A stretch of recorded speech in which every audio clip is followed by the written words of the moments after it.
আমাদের এতগুলো উপপাদ্য আছে, মোট এতগুলো আছে। হ্যাঁ,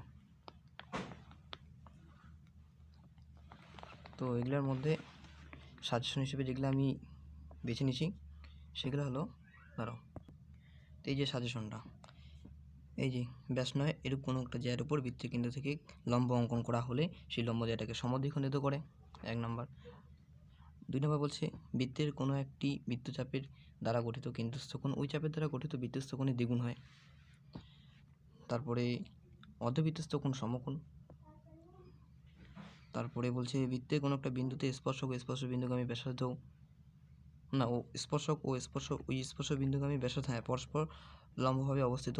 এটা তো দুটি বৃত্ত পরস্পরকে স্পর্শ করে তাহলে স্পর্শ বিন্দুটি কেন্দ্রবিন্দু দুটি সংযোগ সরলরেখার উপর অবস্থিত হবে। এইটা একটা। যে কোনো সমকোণী ত্রিভুজের সমকোণী বিন্দু থেকে অতিভুজের ওপর লম্ব অঙ্কন করা হলে ওই লম্বের উভয় পার্শ্বস্থিত ত্রিভুজদ্বয় সদৃশ্য এবং প্রত্যেকই মূল ত্রিভুজের সঙ্গে সদৃশ্য। এটা। তারপরে যেটা সেটা এই যে এগুলো একটু দেখে রাখবে। হ্যাঁ, এগুলাও মোটামুটি ইম্পর্টেন্ট আছে, তাই দেখে রাখবে। পিথাগোরাসের উপপাদ্য এবং বৃত্তস্থ চতুর্ভুজের বিপরীত কোণগুলি পরস্পর সম্পূরক হয়। ভিডিওটাকে স্কিপ করে যাবে না, কারণ এখন এই যে যেই উপপাদ্যগুলো বললাম তারই এবার সংক্ষেপে সাজেশন, মানে সংক্ষেপে মনে রাখার টেকনিক, হ্যাঁ, এখন আমরা শিখব। ঠিক আছে?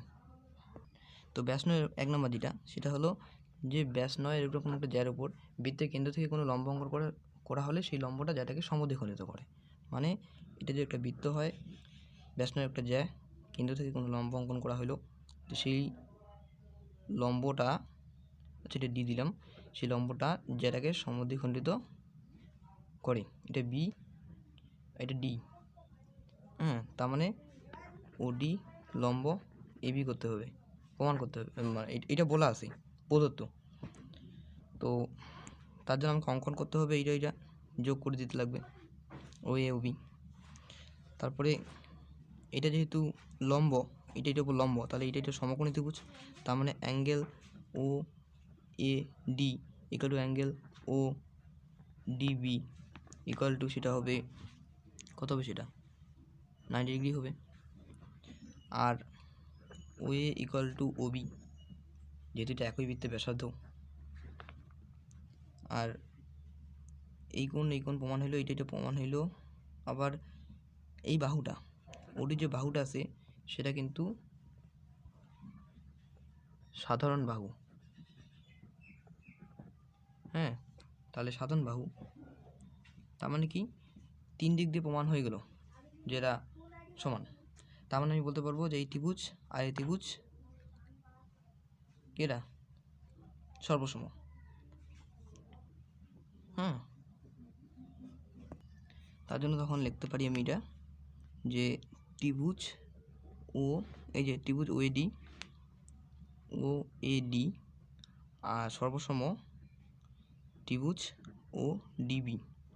ঠিক আছে? কী কী দিক দিয়ে আমি সর্বসম প্রমাণ করলাম? Right angle, hypotenuse, side, 90 degree, অতিভুজ, বাহু, ব্যাসার্ধ তো অ্যাকচুয়ালি অতিভুজ, তাই এটা আমি লিখতে পারি সর্বসমতার শর্তানুসারে। এভাবে প্রমাণ হয়ে গেল। বৃত্তের কোনো একটা বৃত্তচাপের দ্বারা গঠিত যে বৃত্ত, তা কোনো একটা বৃত্তচাপের দ্বারা গঠিত, হ্যাঁ, এপিবি বৃত্তচাপ নিলাম, সেই বৃত্তচাপের দ্বারা গঠিত সম্মুখ কেন্দ্রস্থ কোণ ওই চাপের দ্বারা গঠিত বৃত্তস্থ কোণ যে আছে, এই যে বৃত্তস্থ কোণটা, হ্যাঁ, তার দ্বিগুণ হবে। অর্থাৎ তোমাকে প্রমাণ করতে হবে যে প্রুভ দ্যাট, কি প্রমাণ করতে হবে? Angle A O B equal to কেন্দ্রস্থ কোণটা বৃত্তস্থ কোণটা দ্বিগুণ, টু অ্যাঙ্গেল, এটা যে সি হয় এ সি বি, এরকম। তাহলে প্রদত্ত প্রমাণ করতে হবে। এগুলো যা আছে তা বই থেকে লিখে নেবে, আমি জাস্ট প্রমাণটা দেখাচ্ছি। হ্যাঁ, তোর প্রমাণটা হবে এই যে ত্রিভুজটা, যেটা অঙ্কনটা আগে বলি, এই যে এ সি আর ও যোগ করে ডি বিন্দু পর্যন্ত বর্ধিত করলাম, এর ফলে এই যে ত্রিভুজটা আর একটা বহিঃকোণ পাওয়া গেল, এর একটা বহিঃকোণ পাওয়া গেল। আবার এটা যেহেতু একই বৃত্তের ব্যাসার্ধ, আগে ত্রিভুজ ইউ সি ক্ষেত্রে করে দেয়, এই ক্ষেত্রে যেহেতু এ ও আর ও সি সমান, কেন এটা একই বৃত্তের ব্যাসার্ধ, এ ও আর ও বি এটা সমান কারণ এটা একই বৃত্তের ব্যাসার্ধ, তাই তো, একই বৃত্তের ব্যাসার্ধ। আচ্ছা, তো তাহলে আমি বলতে পারি এই কোণ সমান angle O A C equal to angle A C O. আবার এটা ত্রিভুজটা, এটা বহিঃকোণ, ত্রিভুজের বহিঃকোণ কি অন্তস্থ কোণের সমষ্টির সমান হয়, তাই বলতে পারি angle A O D equal to angle O A C plus angle A C O. এবার ও এ সির মান কি এসিও, অ্যাঙ্গেল এসিও লিখলাম প্লাস অ্যাঙ্গেল আরও এসিও, তার সাথে আমি বলতে পারি angle A O D equal to angle A C O. এটা হবে 1 নম্বর। এবার ত্রিভুজ এইটার ক্ষেত্রে যদি আলোচনা করা যায়, ত্রিভুজ ও বি সির ক্ষেত্রে, তো সেই ক্ষেত্রে একই কথা, O B equal to O C, কেন এরা একই বৃত্তের ব্যাসার্ধ। এইটা যদি সমান হয় তাহলে সমদ্বিবাহু ত্রিভুজ, তার জন্য এই কোণ সমান হবে। সুতরাং angle O B C equal to কী হবে, অ্যাঙ্গেল ও সি বি হবে, ও সি বি হবে। আবার এই যে একই কথা, এটা বহিঃকোণ, তাহলে অন্তস্থ কোণের সমষ্টি সমান। সুতরাং অ্যাঙ্গেল, এটা লিখবো ভাষাটা, তারপর এটা লাইন লিখবো যে ওডিবি ইকুয়াল টু, ওডিবি না, সরি, ডিওবি, অ্যাঙ্গেল ডিওবি, এই কোণটা হবে অন্তস্থ কোণের সমষ্টির সমান। এবার অন্তস্থ কোণের সমষ্টির সমান সেটা হবে ও বি সি কোণটা প্লাস ও সি বি কোণটা। এবার এইটার মান কি, এটার মান তো আবার ও সি বি, তাই আমি লিখতে পারি O C, O C B plus angle O C B. তাহলে সুতরাং angle D O B equal to angle O C B, এটা 2 নম্বর। এবার 1 নং যোগ 2 নং করবো, 1 যোগ 2 করবো, যোগ করব, কারণ যোগ করলে এই টোটালটা পাওয়া যাবে, টোটালটাই তো কেন্দ্রস্থ কোণ, তাই যোগ করতে হবে। 1 নম্বর সমীকরণ ছিল এওডি প্লাস ডিওবি, সেটা 2, আমি একবারে কমন নিয়ে নিচ্ছি, 2 angle A C O plus angle O C B এরকম। আবার এইটা মানে তো বললাম টোটাল কেন্দ্রস্থ কোণটা, টোটাল কেন্দ্রস্থ কোণ ছিল এওবি,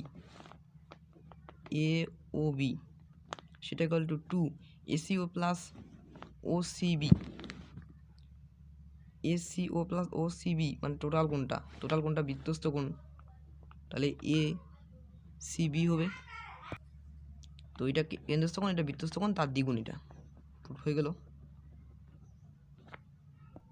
এরপরে 3 নম্বরে কি বলছে, অর্ধবৃত্তস্থ কোণ সমকোণ। একটা ত্রিভুজ বৃত্ত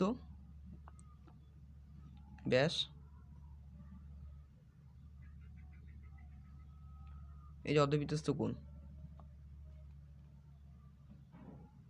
এটা এ দিলাম, তো এটা বি দিই, সি দিই, ও দিই। এই কোণটা সরল কোণ যেহেতু, কাজে এই কোণটা কত হবে, বি ও সি, যে কোণটা সরল কোণ যেহেতু, কারণ এটা হবে তোমার 180 ডিগ্রি, সরল কোণ 180 ডিগ্রি হয়। আবার এই যে কোণটা, সেটা অ্যাকচুয়ালি কি কেন্দ্রস্থ কোণ, তো আর এইটা বৃত্তস্থ কোণ, আর এটা কেন্দ্রস্থ কোণ। তা আমি আবার জানি যে কেন্দ্রস্থ কোণ ইকুয়াল টু 2 ইন্টু বৃত্তস্থ কোণ, বিওসির মান 2টা পাওয়া গেলো। আমি সমান যদি করি তাহলে 2 angle B A C equal to 180 degree হবে। সুতরাং অ্যাঙ্গেল বি এ সি সেটা হচ্ছে 90 ডিগ্রি, তার মানে এই কোণটা 90 ডিগ্রি মানে সমকোণ, তার মানে বৃত্তস্থ কোণ সমকোণ, বৃত্তস্থ কোণ মানে অর্ধবৃত্তস্থ কোণ সমকোণ এই ক্ষেত্রে। তো সেটা প্রমাণ হয়ে গেল। বৃত্তের কোনো একটা বিন্দুতে স্পর্শক ও স্পর্শ বিন্দুগামী ব্যাসার্ধ পরস্পর লম্বভাবে থাকে। একটা বৃত্ত কোনো একটা বিন্দুতে স্পর্শক ও স্পর্শ বিন্দুগামী ব্যাসার্ধ এটা লম্বভাবে থাকে, তার জন্য আমি প্রমাণ অঙ্কন হিসেবে এখানে একটা যে কোনো বিন্দু কিউ নিব, এটা ওপি ধরলাম এ বি, তো কিউ বিন্দুটা আর ও বিন্দুটা যোগ করে দিলাম, যেটা কি বৃত্তকে আর বিন্দুতে ছেদ করলো। এই ক্ষেত্রে আমরা জানি ও আর ইকুয়াল টু ওপি সমান, কারণ এটা একই বৃত্তের ব্যাসার্ধ। তো আবার এখানে এটাও স্পষ্টই যে ওয়ারটা অবশ্যই ও কিউর থেকে ছোট। ওয়ার ও কিউর থেকে ছোট মানে কি, ওয়ারের মান ওপি, ওপিও ও কিউর থেকে ছোট। এবার তার মানে কিউয়ের মতো যতগুলো বিন্দু আমি এই সরলরেখার উপরে নিব সবগুলার থেকে ওই যে সবগুলা থেকে কিউটা মানে ওয়ের যদি দূরত্ব হিসাব করা যায় তার অপেক্ষা এই দৈর্ঘ্যটা কম হবে। আর কম দৈর্ঘ্য বা ক্ষুদ্রতম দৈর্ঘ্যটা হয় লম্ব দূরত্ব, তার মানে এটা হবে লম্ব দূরত্ব। শুধু আমি বলতে পারি ওপি লম্ব এ বি, এটা প্রমাণ করতে বলছে। স্পর্শক বিন্দুভূমি ব্যাসার্ধ পরস্পর লম্বভাবে অবস্থিত, সেটা প্রুফড। মানে ছবিটি এটা বোঝা যাচ্ছে যে একটা যে কোনো বিন্দু কিউ, হ্যাঁ, কিউ থেকে কিউয়ের মতো বাকি যতগুলো বিন্দু এই সরলরেখার উপরে নিব সবগুলো থেকে এই যে তোমার ও বিন্দুটার যে দূরত্ব হবে সেই দূরত্বটা অপেক্ষা এই ওপি দূরত্বটা ছোট। আর সবথেকে ছোট দূরত্ব যেটা সেটা হয় লম্ব দূরত্ব, তার জন্য আমি বললাম এটা লম্ব। এটা দুটি বৃত্ত পরস্পরকে স্পর্শ করে তাহলে তাদের স্পর্শ বিন্দুটি কেন্দ্রবিন্দু দুটির সঙ্গে সরলরেখা উপস্থিত হবে। আমার সুবিধার্থে আমি এখানে একটা স্পর্শক নিয়ে নিব, এটা ও, ওকে এটা এ বি নাম দিলাম, এটা পি। তো এই যে বলছে এই যে স্পর্শ বিন্দুটা কেন্দ্রবিন্দুটার সঙ্গে সরলরেখার উপর অবস্থিত হবে, তার জন্য আমাকে কি প্রমাণ করতে হবে? আমরা তো জানি যে এইটা যেহেতু একটা স্পর্শক এই বিন্দুর ক্ষেত্রে বৃত্তর ক্ষেত্রে, কাজে এটা স্পর্শ বিন্দুগামী ব্যাসার্ধ, এটা স্পর্শক লম্ব থাকবে, এটাও একই বিন্দুতে লম্ব থাকবে। একটা সরলরেখার ওপর নির্দিষ্ট বিন্দুতে দুই পাশে যদি দুটো লম্ব থাকে সেই লম্ব দুটো অবশ্যই একই সরলরেখার উপর অবস্থিত হয়। আর একই সরলরেখার উপর অবস্থিত যদি থাকে, একই সরলরেখার মধ্যে যদি লম্ব দুটো থাকে তাহলে অবভিয়াসলি সেখানে এই পি বিন্দুটা সরলরেখাটার উপর অবস্থিত হবে। আর ওই সরলরেখাটা তো হলো কেন্দ্র দুটির সংযোগ সরলরেখা, আমরা বলতে পারি যে সুতরাং কেন্দ্র দুটির সংযোগ সরলরেখার ওপর এই পি বিন্দুটা অবস্থিত। যেটা বলছে প্রমাণ করতে সেটা প্রুফড। একটা সমকোণী ত্রিভুজের সমকোণিক বিন্দু থেকে অতিভুজের উপর লম্ব অঙ্কন করা হলে সেই লম্বটা ও লম্বের উভয় পার্শ্বস্থিত ত্রিভুজের সদৃশ্য এবং প্রত্যেকের মূল ত্রিভুজের সঙ্গে সদৃশ্য। তো এই যে একটা লম্ব টানলাম, এই ত্রিভুজ সদৃশ্য হবে, এও মূল ত্রিভুজের সঙ্গে সদৃশ্য হবে, এও মূল ত্রিভুজের সঙ্গে সদৃশ্য হবে। তো তার জন্য আমাকে এসে করতে লাগবে। প্রথমে এই দুটো ত্রিভুজের কথা যদি ভাবি তাহলে এই দুইটা করে কোণ সমান হবে। বিপরীত অপর যে কোণটা থাকে একটা ত্রিভুজের ক্ষেত্রে, দুটি ত্রিভুজের ক্ষেত্রে ভাবো, মনে করো এটা যদি হয় 90 ডিগ্রি, এটা যদি হয় 90 ডিগ্রি, তাহলে এটা যদি হয় তোমার 30 ডিগ্রি, এটা যদি হয় 30 ডিগ্রি, দুইটা কোণ সমান, তাহলে অবভিয়াসলি তৃতীয় কোণটা কত হবে? তৃতীয় কোণটা হবে তোমার 60 ডিগ্রি হবে। এটাও তাহলে 60 ডিগ্রি, অর্থাৎ তৃতীয় কোণও সমান হচ্ছে। তা আমরা কোন ত্রিভুজে দুইটা কোণ যদি সমান হয় তাহলে অবশিষ্ট যে তৃতীয় কোণটা আছে সেটাও সমান হবে। এইভাবে দুইটা ত্রিভুজ সদৃশ্য প্রমাণ করলাম। সদৃশ্যটাকে এই চিহ্ন দিয়েও লেখা যায়। আবার এও মূল ত্রিভুজের সঙ্গে সদৃশ্য, এও মূল ত্রিভুজের সঙ্গে সদৃশ্য, আগে এভাবে প্রমাণ করবো দুইটায়। তারপরে এও মূল ত্রিভুজের সদৃশ্য, আবার ও মূল ত্রিভুজের সঙ্গে সদৃশ্য, তার মানে নিজেদের মধ্যে সদৃশ্য, তার মানে এটা নিজেদের মধ্যে সদৃশ্য হবে। এভাবে এটা প্রুফ হয়ে যাবে। তারপরে যেটা বলছিলাম, এই যে একটা এমনি বলে দিই, সেরকম একটা কঠিন না। পিথাগোরাসের যে উপপাদ্যটা, পিথাগোরাসের উপপাদ্যটা এতদিন থেকে তো আমরা করে আসছিলাম, অতিভুজ স্কোয়ার ইকুয়াল টু লম্ব স্কোয়ার প্লাস ভূমি স্কোয়ার করে আসছিলাম। তো 90 ডিগ্রি যেহেতু হয়নি যদিও বা, এই যেরকম এটা লম্ব, ভূমি, অতিভুজের স্কোয়ার ইকুয়াল টু লম্ব স্কোয়ার প্লাস ভূমি স্কোয়ার। অনেক ক্ষেত্রে আমরা এটা ব্যবহার করে আসছি, সেটাকে প্রমাণ করব। সেটা প্রমাণ করার জন্য সদৃশ্যটা হেল্প নিছে, সেটা করে নেবে, খুব সোজা। আর যেটা আছে এরপরে সেটা হলো বৃত্তস্থ চতুর্ভুজের বিপরীত কোণগুলি সম্পূরক। একটা বৃত্তস্থ চতুর্ভুজ, এই যে বৃত্ত যদি আঁকি, তো সেই বৃত্তস্থ চতুর্ভুজের বিপরীত কোণগুলি সম্পূরক। আমি চতুর্ভুজটা ঠিক এরকমভাবে নিচ্ছি, হ্যাঁ, এ বি, এটা নাম দিলাম সি, এটা নাম দিলাম D, A B C D, আর কেন্দ্রটাকে কী দেবে? কেন্দ্রটাকে আমি দিলাম ও, ঠিক আছে। তো এবার এইটার অঙ্কন হিসেবে আমি এগুলো যোগ করে দেবো, হ্যাঁ, এবার যোগ করে দেবো। তো লিখবো যে বিও আর ওডি যোগ করে পাই। তারপরে এবার এই কোণটা কেন্দ্রস্থ কোণ, এটা বৃত্তস্থ কোণ, এটা কেন্দ্রস্থ কোণ বৃত্তস্থ কোণ দ্বিগুণ, তার মানে বৃত্তস্থ কোণ কেন্দ্রস্থ কোণে হাফ হবে। মানে এইভাবে হবে যে angle BAD equal to half into angle BOD হবে। এটা 1 নম্বর। আচ্ছা, এবার দ্বিতীয়ত কি, এই কোণটা আর এই কোণটা, এটা কোণ কেন্দ্রস্থ কোণ, এটা বৃত্তস্থ কোণ, কিন্তু এটা খালি কেন্দ্রস্থ কোণ, মানে খালি অ্যাঙ্গেল বিওডি বলা যাবে না। এটা দেখো 180 ডিগ্রি, তার থেকে বেশি, 180 ডিগ্রি থেকে কোনো বেশি কোণ হলে সেটা প্রবৃদ্ধ কোণ। তা আমি লিখবো যে প্রবৃদ্ধ কোণ বিওডি সেটা কার দ্বিগুণ, এটার দ্বিগুণ, তাই তো? তাহলে এটা কি হবে, ওইটার হাফ হবে। সেটা আমি লিখতে পারি যে angle BCD equal to half into প্রবৃদ্ধ অ্যাঙ্গেল বিওডি। এটা 2 নম্বর। এবার 1 নম্বর আর 2 নম্বর যোগ করব।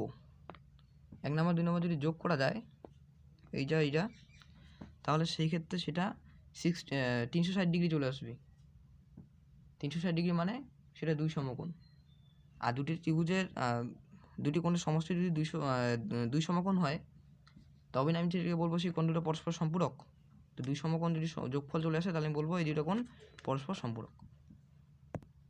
এই যে দেখো এখানে angle BAD plus angle BCD equal to হাফটা একবারে কমন নিলাম, অ্যাঙ্গেল বিওডি প্লাস অ্যাঙ্গেল প্রবৃদ্ধ এখানে লিখতে লাগবে অ্যাঙ্গেল বিওডি। এমনি বিওডি হলো এইটুকু, আর প্রবৃদ্ধ বিওডি হলো এইটুকু। টোটালটা যোগ করলে কি হবে, একটা বিন্দুকে ঘিরে যদি একটা কোনো কোণ উৎপন্ন হয়, তাহলে সেটা তো 360 ডিগ্রি হয়। তার জন্য এটাকে আমি লিখবো, সরি আমি প্রথমে যে বলছিলাম 360 ডিগ্রি আসবে, 360 ডিগ্রি না, 180 ডিগ্রি আসবে, কারণ 180 ডিগ্রি মানে 2 সমকোণ। তো হাফ ইন্টু 360 ডিগ্রি মানে কি 180 ডিগ্রি, আর 180 ডিগ্রি মানে 2 সমকোণ। তাহলে আমি বলতে পারি যে যেহেতু এটা কোনো সমষ্টি 2 সমকোণ, সেহেতু এই কোণ এই কোণ পরস্পরের সম্পূরক। তো আমার ভিডিওটা কেমন লাগলো অবশ্যই তোমরা লাইক করবে, কমেন্ট করে জানাবে এবং শেয়ার করবে।